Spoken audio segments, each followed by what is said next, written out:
Oui, mais il est très très doux ce poivre. C'est vrai, parce que oui, il est costaud quand même. Oui, hein, il est costaud, mais je trouve qu'il a une grande douceur. Ah, il est costaud aussi parce Il est très original. parce qu'il est frais. Ouais. Parce que si c'était un poivre en saumure, on n'aurait pas eu ces caractéristiques. Bonjour, vous êtes chez Table Pinja. Je vous présente ma recette de steak au poivre vert frais que j'ai fait déguster à Laurent Mariotte et son invité pour la table des bons vivants.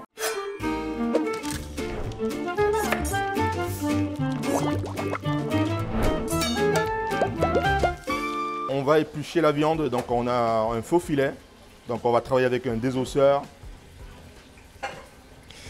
On va aller enlever tout le gras. Après ça, on peut demander au boucher de le faire. Le boucher, il peut le faire aussi. Donc on n'est pas obligé d'acheter un morceau de viande de la même taille. Donc on peut demander au boucher carrément de faire le travail pour nous.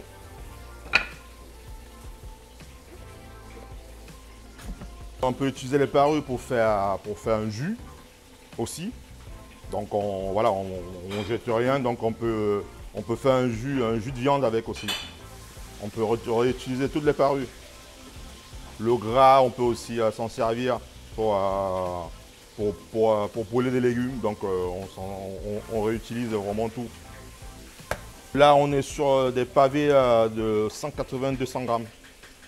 200 grammes à peu près. Après, on va voir s'il faut le recouper un tout petit peu pour avoir une cuisson homogène. Et je pense qu'on va recouper pour réussir à avoir quelque chose de 160 grammes. Après, pour ceux qui aiment vraiment la viande, on peut laisser sur 180 grammes. Alors, on va garder les petites parures là, comme ça peut nous servir pour faire le jus. Toutes ces petites parures, on pourra faire un jus avec. Et le gras, on pourra garder, comme je vous ai dit, pour les légumes ou pour autre chose. Mais pour le moment, on n'en a pas besoin. On va travailler le poivre. Donc je pense qui est l'élément un peu essentiel après la viande de notre plat. Donc on a du poivre vert frais qui vient de Pinja. Dans un poivre qui a une appellation d'origine contrôlée. On a les grappes. On va aller chercher les graines de poivre directement. Donc on a un produit qui est conservé dans de l'huile de pépins de raisin. C'est pour avoir le maximum de fraîcheur du poivre. Donc ce qui est exceptionnel et ce qui est très rare. Donc généralement on a du poivre en saumure ou lyophilisé. C'est qui n'a pas le goût initial du poivre. Donc on essaie d'aller chercher vraiment du poivre très frais, donc on essaie d'aller chercher la fraîcheur dans ce poivre. Comme vous pouvez constater, les graines sont encore vraiment vertes. Après, tout ce qui est brandy comme ça, on va garder pour le mettre dans des jus. Donc pareil, c'est comme tout à l'heure, on ne jette rien. On est sur du poivre vert frais. Ce qui est intéressant, c'est d'en avoir. Après, si on n'en a pas du poivre vert frais, on peut bien utiliser du poivre noir qui est aussi très bien. On peut le réhydrater. Ce que je trouve qui est mieux quand on le réhydrate, comme ça on a le goût initial. Il y a des gens qui préfèrent torréfier, mais quand on a un produit qui est de très bonne qualité, surtout pour ce poivre, il faut juste le réhydrater dans un peu d'eau chaude. Et puis on aura le produit qui va redevenir frais et on pourra l'utiliser pour faire notre sauce au poivre vert frais. Et pour moi, c'est très intéressant d'utiliser du poivre vert frais parce que c'est un produit qui vient du Cameroun et que je connais parfaitement et que je sais que avec ça, on trouve vraiment cette longueur en bouche. On trouve ce côté fraîcheur, ce côté piquant. Alors qu'avec du poivre en saumure, on n'en a pas du tout, on a la saumure qui a attaqué le poivre. Et c'est intéressant cette technique de la conserver dans de l'huile neutre. Comme ça, on garde vraiment le produit à l'état naturel possible. Le poivre en saumure, c'est du poivre qui a été conservé dans de l'eau et du sel. Ça, c'est une technique qui s'est plus pratiquée depuis des siècles. Et on constate aujourd'hui qu'en le pratiquant, en utilisant cette technique, on a vraiment toute la fraîcheur du poivre qui s'en va. On n'a plus de goût. On n'a plus de goût de poivre, on a juste le côté poivre qui arrache un peu. mais on n'a pas l'enrobage dans la bouche, on n'a pas le côté piquant, on n'a pas la fraîcheur, on n'a pas du tout. Moi, je vais le conserver dans de l'huile, ce qui est une technique que j'ai mis au point.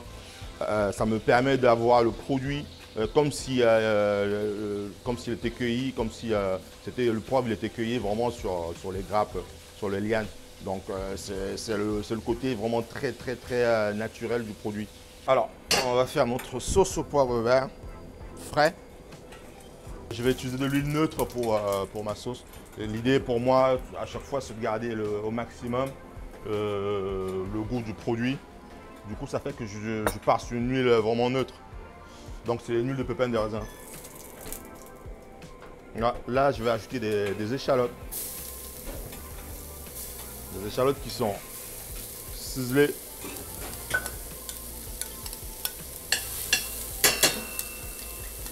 Là, on est sur feu doux. On va faire venir des échalotes. Là, on va suer nos échalotes, on va faire revenir. Et après, derrière, on va rajouter le poivre vert frais. Donc, on va en mettre, on va dire, 3 bonnes cuillères à soupe de poivre. On fait revenir. On refait revenir.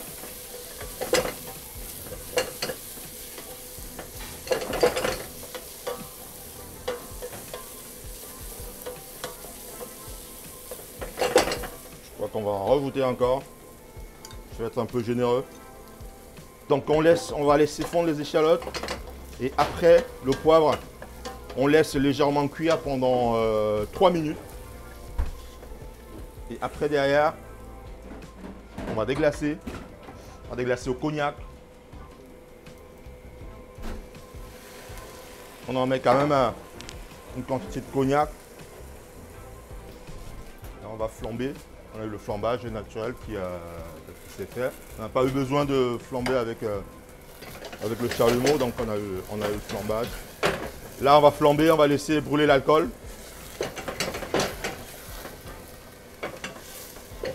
Là, on a utilisé du cognac, donc on pourra aussi utiliser l'armagnac pour flamber.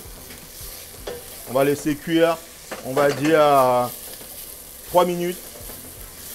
Et après, on va mouiller avec, on laisse cuire 3 minutes et après on mouille avec notre fond de veau. On va mouiller avec notre fond de veau. Le fond de veau, un fond de veau qu'on a fait maison, donc on passe une base de carcasse de veau avec des pieds de veau qu'on fait colorer au four. Et après derrière, on va travailler sur une mirepoix, donc une garniture aromatique qu'on va faire revenir et on va mettre nos carcasses. Et derrière, on va rajouter un peu de concentré de tomate et on va laisser bien cuire et on va mouiller avec de l'eau et on va laisser cuire pendant au moins 3 heures. Et après, derrière, on va passer au chinois, on va récupérer le jus et on va laisser réduire pour avoir cette sauce. Après, derrière, si on n'a pas le fond de veau fait maison, on peut acheter bien des cubes qui sont aussi pas mal dans des grandes surfaces. On va mouiller avec notre fond de veau.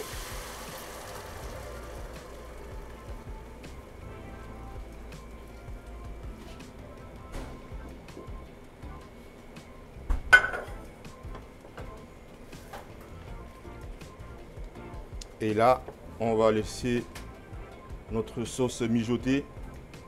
Et pour le moment, je n'ai pas assaisonné, je n'ai pas du tout mis de sel. Donc le sel, je vais le mettre presque sur la fin pour éviter que ce soit trop salé de par la réduction.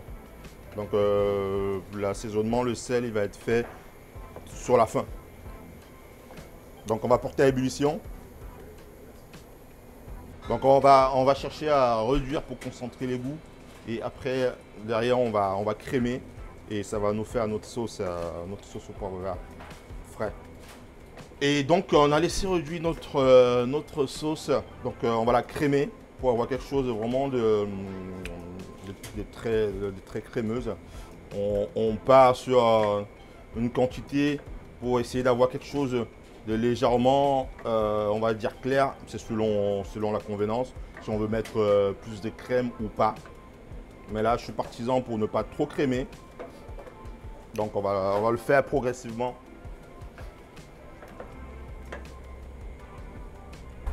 Là, on a la couleur qui a changé. Après avoir crémé, on va laisser réduire. On va continuer la réduction. On va le crémer encore. Là, on commence à voir les saveurs qui remontent. Donc, vous ne pouvez pas la voir au nez, mais on sent vraiment le côté terreux, le côté du poivre. On le sent le côté crémeux. On sent vraiment, on a vraiment des odeurs, des parfums qui remontent. Donc on va poêler notre pièce de viande. Il faut être généreux en beurre, donc c'est ça qui va nous colorer la viande. C'est ça qui va nous apporter cette réaction de Maillard. La réaction des Maillard, c'est quand on croûte une viande ou un poisson, donc on obtient la réaction de Maillard. On met un peu de thym.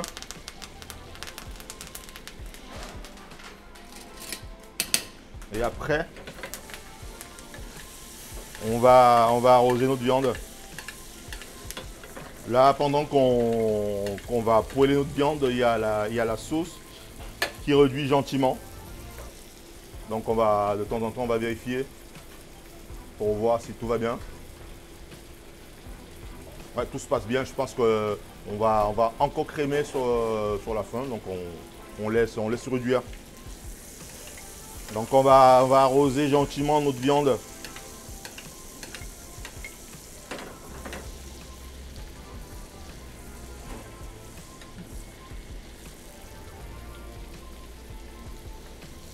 On va colorer notre viande sur toutes les faces.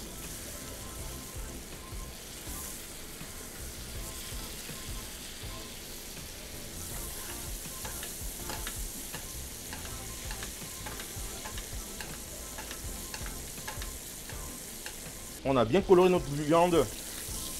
On va terminer la cuisson au four pendant, on va dire, 10 minutes. Donc on a la viande qui est colorée. Après, vous pouvez aussi la cuire. Si vous n'avez pas de four, vous pouvez juste continuer à l'arroser dans votre poêle et après laisser reposer. Ce qui est le plus important pour une viande, c'est le temps de repos. Donc il faut laisser reposer. Si on a cuit 10 minutes, il faut laisser reposer 10 minutes. C'est ça qui va être très intéressant. Après, je suis dans une cuisine, donc j'ai le four. Donc je veux préférer finir la cuisson au four pour avoir quelque chose on va dire une bonne cuisson homogène et aussi bien chaude.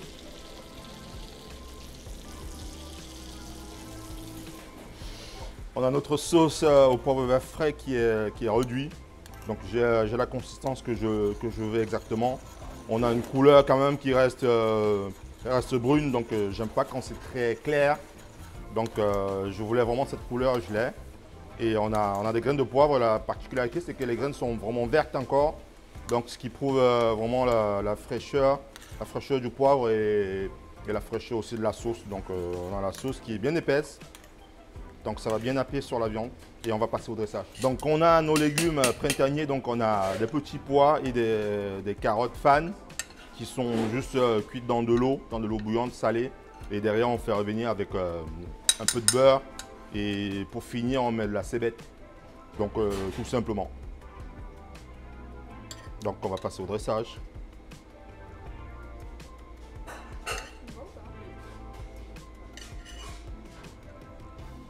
On va faire quelque chose de simple. Donc on a le petit pois, on est en pleine saison. On a les carottes fan. Donc on va faire nos légumes au fond de l'assiette. On va déposer notre pièce de bœuf qui a bien reposé. Et on va finir avec notre sauce qui a bien réduit. On a les graines de poivre qui se voient vraiment, qui sont vraiment toutes vertes. Et on va aller napper la viande de la sauce. Et ce qui est intéressant, c'est de voir ce poivre vert frais qui a encore cette couleur verte. Donc on va être un peu généreux en sauce et on va finir juste avec un peu de fleur de sel. Et on n'a pas besoin de poivrer parce qu'on a déjà pas mal de poivre On a notre steak au poivre vert frais. Donc la particularité, c'est ce poivre vert qui est frais et qui a ce goût vraiment enrobant et piquant dans la bouche. Donc c'est notre plat du jour. Eh bien écoutez maintenant, bon appétit!